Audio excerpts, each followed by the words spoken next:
1000 കഥാപാത്രങ്ങൾ അവതരിപ്പിച്ചാലും നടി ചിത്ര നായർ മലയാളി പ്രേക്ഷകർക്ക് അവരുടെ സ്വന്തം സുമലത ടീച്ചർ അല്ലാതെ മറ്റാരുമാകില്ല.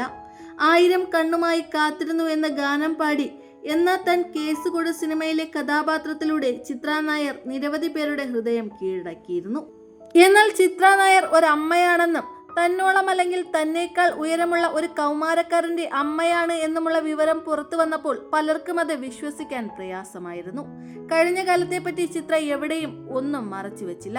അമ്മയും മകനും മാത്രമുള്ള ജീവിതത്തിലേക്ക് ഇനി ഒരു പുതിയ ജീവിത പങ്കാളി കൂടി. ചിത്ര നായർ വിവാഹിതയായിരിക്കുന്നു. തന്റെ വിവാഹ വിശേഷങ്ങൾ ചിത്ര തന്നെയാണ് സോഷ്യൽ മീഡിയയിൽ പങ്കുവച്ചത്. ക്ഷേത്രനടയിൽ സുമംഗലിയായി മാറുന്ന ദൃശ്യങ്ങൾ കഴിഞ്ഞ ദിവസമാണ് ചിത്ര നായർ പങ്കിട്ടത്. 3 മാസങ്ങൾക്ക് മുമ്പ് തനിക്കൊരു ഇഷ്ടമുണ്ട് എന്ന വിവരം മറ്റൊരു ചിത്രത്തിലൂടെ ചിത്ര നായർ പങ്കിട്ടിരുന്നു. കൂടെയുള്ള ആൾ ആരാണെന്ന വിവരം ചിത്ര നായർ പുറത്തുവിട്ടിരുന്നില്ല. എന്നാൽ ഇപ്പോൾ ആ പ്രണയം പൂവിട്ടതിന്റെ സന്തോഷത്തിലാണ് ചിത്ര നായർ. വിവാഹത്തിന്റെ കൂടുതൽ വിശേഷങ്ങൾ താരം തന്നെയാണ് പങ്കുവച്ചത്.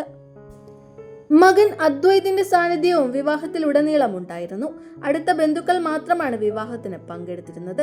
പ്രിയ താരത്തിന്റെ സന്തോഷത്തിൽ പങ്കുചേർന്ന് ആശംസാ കമന്റുകളുമായി എത്തുകയാണ് ഇവരുടെ ആരാധകരും. സുമലത ടീച്ചറിന്റെ സുരേഷ് ഏട്ടനായി പ്രേക്ഷകർ കണ്ട രാജേഷ് മാധവനും പ്രിയ താരത്തിന് ആശംസകൾ അറിയിച്ച് എത്തിയിട്ടുണ്ട്.